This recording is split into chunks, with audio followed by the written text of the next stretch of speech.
तूमा जानते हो ना, तूमा, तूमा तुम्बी, तो तूमा कड़वा होता, कड़वी तुम्बी होती है, उसका कमंडल बनता है, उसको महात्मा लोग कमंडली कहते हैं। तुम्बी कड़वी, कड़वी तुम्बी, उसको साधुओं की भाषा में ब्रह्म पात्र कहा जाता है। क्या कहा जाता है? ब्रह्म पात्र। ब्रह्म पात्र का अर्थ है ब्रह्मा जी ने ऋषियों के लिए उसी पात्र की सृष्टि की थी। और है भी ये बात बिल्कुल पक्की, वो तूमी जो है ना किसी के काम की नहीं, पशु भी नहीं खाता, बकरी भी नहीं खाती, कोई नहीं खाता उसको। इतनी कड़वी होती है तुम्बी कि वो किसी के, साग सब्जी भी उसकी बनती नहीं, किसी के खाने योग्य वो होती नहीं, वो तो केवल और केवल कमंडल बनाने के काम में आती है।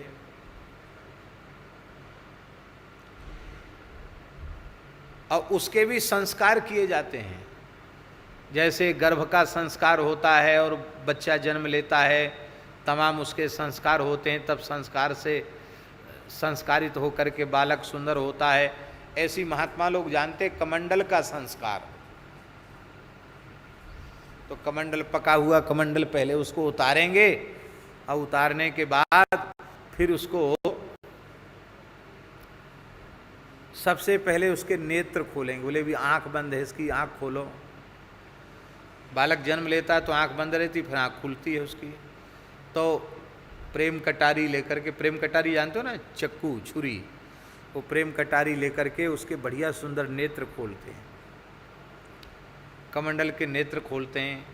उसी में कलाकारी होती है, ऊर्ध्वमुखी कमंडल है कि मध्यमुखी है कि अधोमुखी है, सब महात्मा लोग जानते हैं। उनके बढ़िया नेत्र खोलते हैं। नेत्र खोलने के बाद भीतर का जो कचड़ा है उसको भी धीरे धीरे बाहर निकालते हैं। और बाहर निकालने के बाद अब भीतर का गूदा, बीज वगैरह निकल गए। उसके बाद वेद लक्षणा भारतीय देसी गाय का मूत्र और गोबर, वो दोनों मिला करके और उसको भर देते हैं उस कमंडल में। तो फिर भरते हैं, 24 घंटे बाद फिर खाली करते हैं, फिर भरते हैं, फिर खाली करते हैं, फिर भरते हैं, फिर खाली करते हैं। ऐसे कम से कम 5-7 दिन तक वो काम करते हैं। तो उसके भीतर का जो कड़ुआपन है वो गोबर गोमूत्र के प्रभाव से नष्ट हो जाता है, उसमें और अधिक दिव्यता आ जाती है, कमंडल पक जाता है गोबर गोमूत्र के प्रभाव से। फिर क्या करते हैं, इसके बाद उसको भद्र करते हैं, क्योंकि भद्र के बिना दीक्षा थोड़ी होती है। तो उसको भद्र करते हैं कमंडल को, उसको जो है जल में, पवित्र जल में डुबा देते हैं और डुबाकर उसको भद्र करते हैं। और प्रेम कटारी लेकर के, जैसे मुंडन संस्कार होता है ना, ऐसे ऊपर से उसको धीरे धीरे भद्र करते हैं और बढ़िया चमक जाता है। भद्र हो करके फिर उसको थोड़ा तुलसी का हीरा कंठी धारण करा के, थोड़ा घी से चिकना करके, स्नान करके तिलक स्वरूप लगाते हैं। अब ये संस्कार संपन्न हो गया।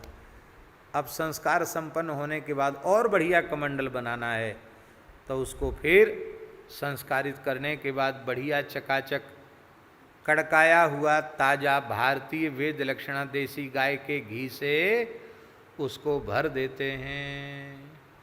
और घी से भर करके उसको फिर अपनी छप्पर के ऊपर में बांध देते हैं। कहाँ? जहाँ धूना की अखंड अग्नि जहाँ जलती, हवन होता है, तो वो घी तो उसमें रहता ही है और हवन का धुआं वगैरह उसमें लगते लगते ऐसा चमक जाता है महाराज, क्या कहना। एक से एक सुंदर कमंडल, कोई कोई कमंडल तो बिल्कुल सालिग्राम भगवान जैसे हो जाते हैं, ऐसा सुंदर कमंडल चमक जाता है। फिर घी पीना वो बंद कर देता है, बाद में उसको उतार लेते हैं। और फिर सबसे पहले पानी नहीं भरते हैं, सबसे पहले उसमें गाय का दूध भरते हैं। दूध भर के ठाकुर जी को नहवाते हैं, शंकर जी को नहवाते हैं। इसके बाद गंगा जमुना में स्नान कराते हैं। अब कमंडल उपयोग का हो गया।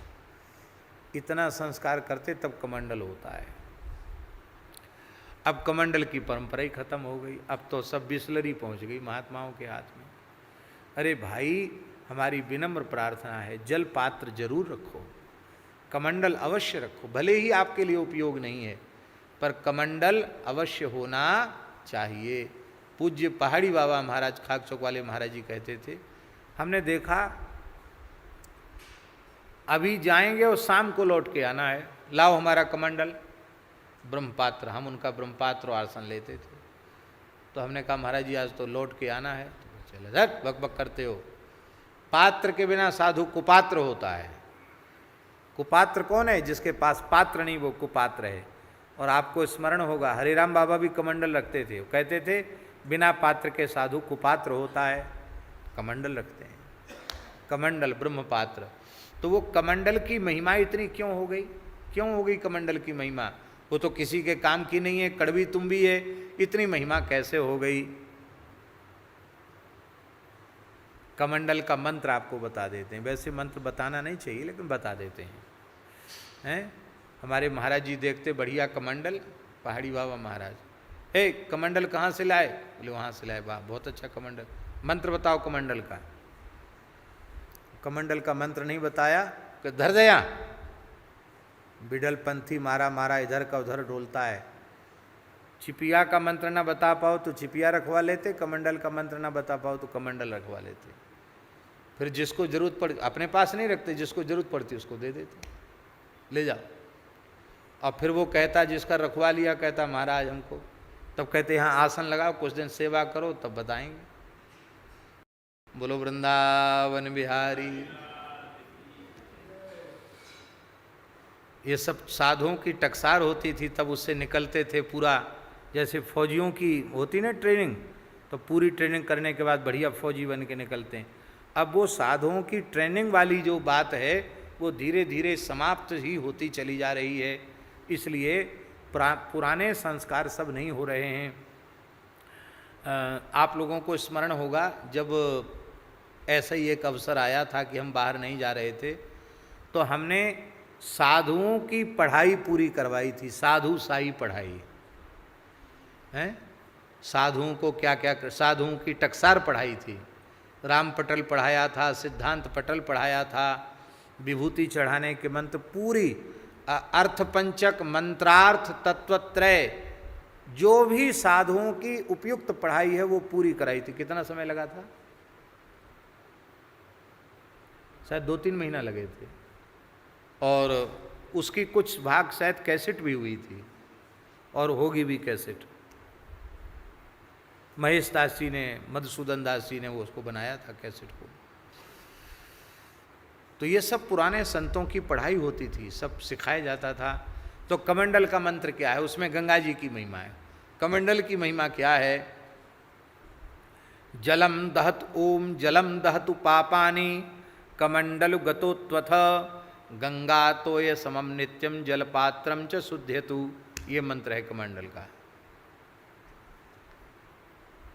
जब कमंडल व्यवहार करते हैं तो उसको जल से, पवित्र जल से, गंगा यमुना आदि में प्रक्षालन करते हैं, उस समय ये मंत्र बोलते हैं। जलम दहतु पापानि, शुद्धि कोई छू गया हो किसी का तो ये जल उसके सारे दोष का दहन कर ले। कमंडलु गतोत्वथ, अथवा कमंडलु में स्थित जल संपूर्ण प्रकार के पापों को भस्म कर देता है। जलम दहतु पापानि कमंडलु गतोत्वथ गंगा तोय समम नित्यम। साधारण जल भी ब्रह्म पात्र कमंडल में पहुंच करके गंगा जल के समान हो जाता है। क्यों? क्योंकि उसी कमंडल में भगवान का चरण ब्रह्मा जी ने धोया था, इसलिए कमंडल में चरण धोया था। तो उस तुम्बी के पात्र में आज भी चरणों का संस्कार बना हुआ है। सामान्य जल पहुंच करके भी चरणामृत के समान हो जाता है, गंगा जल के समान हो जाता है। गंगा तोय समम नित्यम जलपात्रम च शुद्धयतु। तो ब्रह्मा जी के कमंडल में प्रतिष्ठित होकर आपने कमंडल की, ब्रह्मा जी की महिमा तो बढ़ाई ही, आपने कमंडल की महिमा बढ़ा दी। उस ब्रह्मा जी की नहीं कमंडल है कौन पूछे, पर वो ब्रह्म पात्र हो गया। कहाँ तो एक कड़वी लता का फल था, उसका नाम ब्रह्म पात्र हो गया।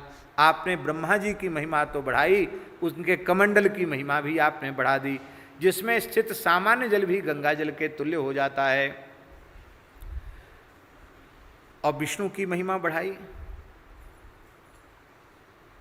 ब्रह्मा जी की महिमा बढ़ाई, और किसकी महिमा बढ़ाई?